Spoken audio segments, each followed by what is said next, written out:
We are going to talk about Candyman right now. You know, we just did our review, but that was Martin and myself. You did not hear Chris Herman's review on this. That's when I saw the true face of fear. Chris didn't like the twist where at the end of the movie the mirror was held up and it showed the villain was him. It was Whitey. Chad, it was Whitey the whole time. Did you know that? White. It was the white man. Yes. Candyman's a hero. The villain. Superhero. The true villain the whole time has been Chris. Whitey.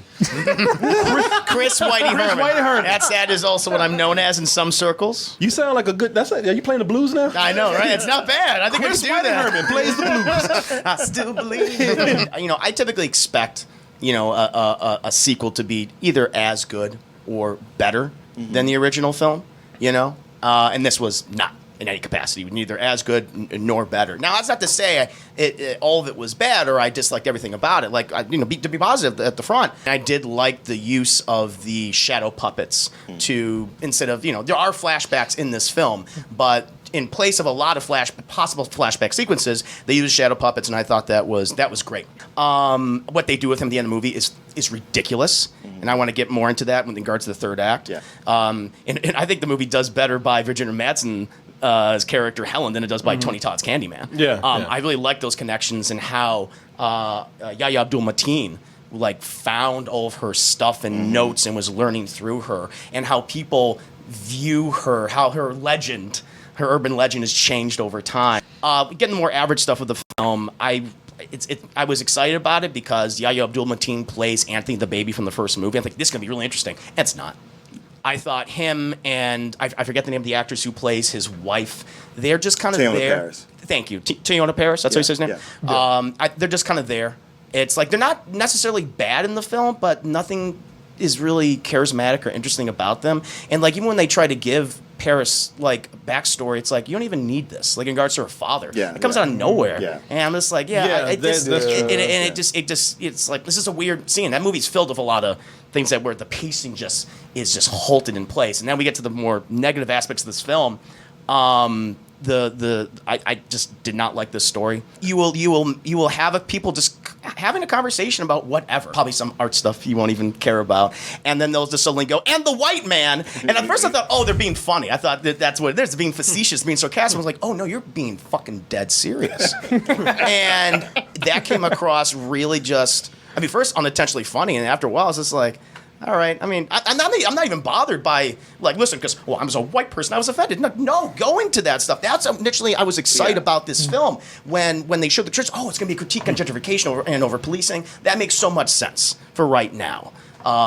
But she was just not subtle about it, and it just kind of, and she touches on it, and then it just goes away. It just leaves the film, and so I wasn't even left with an impact. One of the biggest disappointments I was surprised by this was Candyman himself, or them. If we want to consider that. Where in the original film, what I love about that film, what makes Tony Todd so iconic, I think, not only his appearance, but that voice. Helen.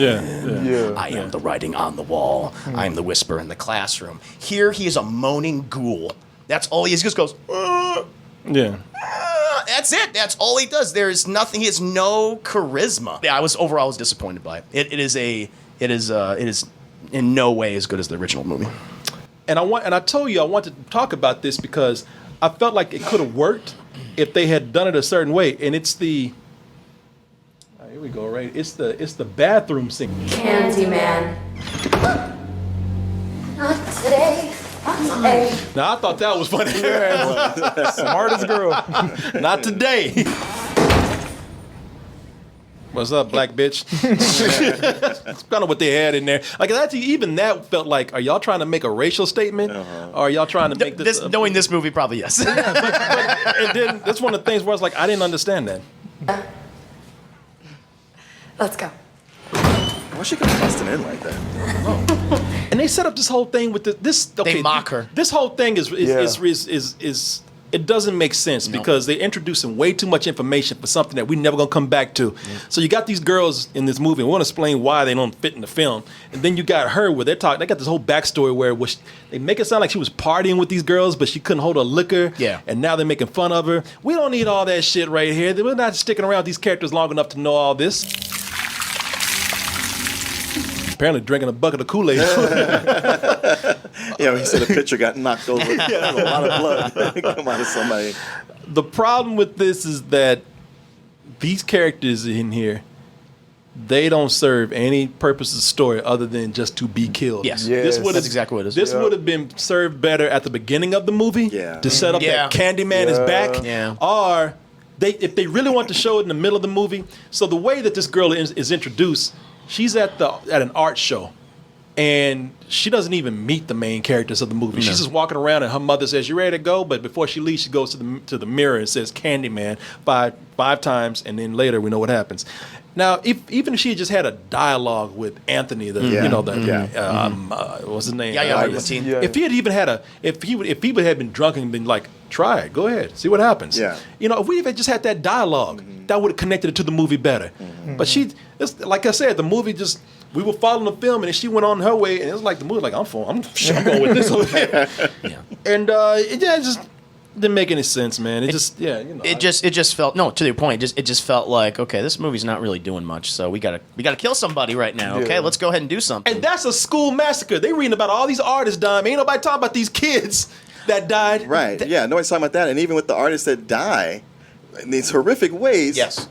The police investigated, but they didn't interview any of the people that were close. No. Like Anthony is just leaves the room when his agent, the critic is killed. Yeah. And the security footage of him leaving, and they don't come question him and nothing. No, very good point. And the only time we ever hear him mention the police are looking for him is at the very, very end of the movie. Like, we're looking for him. That should have been established like long ago. That should have. Yeah. Especially if your point is over policing. Exactly. Coleman Domingo. Yeah, I didn't. Wow. The ending I think is confusing. Man, I tell you, the ending is confusing because they're trying to tie Candyman into the modern world, into these characters here, and this is something I said in our review. I want to see what you think about this. Okay. So I was talking about how in the movie they're trying to bring Candyman into modern times using, I guess, modern avatars or bodies or whatever. But it was very much a coincidence that Candyman came back into a guy that actually had a hook for a hand and a pimp ass coat too. The way that connects in the movie doesn't make sense. I agree with you. The only thing is just because it's an urban legend. And maybe did he have the hook? Yeah, he had the hook. But again, there's nothing that says that that story changed over time. I did not get why he wanted to bring him back, other than he wants him to kill. Well, I think I got it in a way. Whitey? Because he saw the cops. Like, he felt bad about screaming around the guy, but he saw the cops kill the guy, and he felt bad about that. It's almost like a guilt on himself. Yeah. And so that's why he wanted that. Okay. So I got still that. Very thin though. Movie ends with Tony Todd appearing, and I'm thinking, why did you CGI his face like that? Yeah, it looked bad. It looked so bad. It was like it was worse than Tarkin and Princess Leia in Rogue One. It's like, who cares if he's older looking? That would have been fine. I mean, they'd had to put him in there because they were like, well, his face is gonna sell the movie. Yeah, fan service. Yeah, exactly. Exactly. Yeah, I don't understand why he just couldn't have been in it more. Yeah. I don't get that unless you just don't want I ain't an getting stung older by person. No more bees. Right. Well, that's the other thing. Because all the bees are CGI. It's all everything is CGI, and when they do have CGI in the movie, it does not look good. Yeah, I was gonna say that. There's a part where Anthony looked at a mirror. And it's like he's Candyman at that point. I'm like, that looks so bad. Yeah, that's a really bad God. scene. Yeah. I did like the part with the art critic. I love that part where they picked their ass up and yanked their ass around the room. Oh, it looked cartoonish to me. I was laughing at that. I agree. The one where they none of the kills were good. Yeah, and they did it from afar. I like that when they did that. I mean, you could tell it's CG. I just like the idea behind it. I am looking forward to what they do with another one, taking the good ideas that they had in this and refining those. Sure. For the next Do you think movie. they will refine them? Do you really think so? I think so. And there's been some times where, and I tell you the reason why, because I think Jordan Peele, even though he's not the director, he's the producer. He's a co-writer on this as well. And I think that he'll look at that and be like, you know what, I'm the kind of guy that, I'm not just a studio filmmaker. I'm trying to do things that mean something. And if I want these if I want these movies to really resonate both with scares and horror and the social issues I put behind them, well, we have to take the criticism and do better. So, yeah, man, we'll see.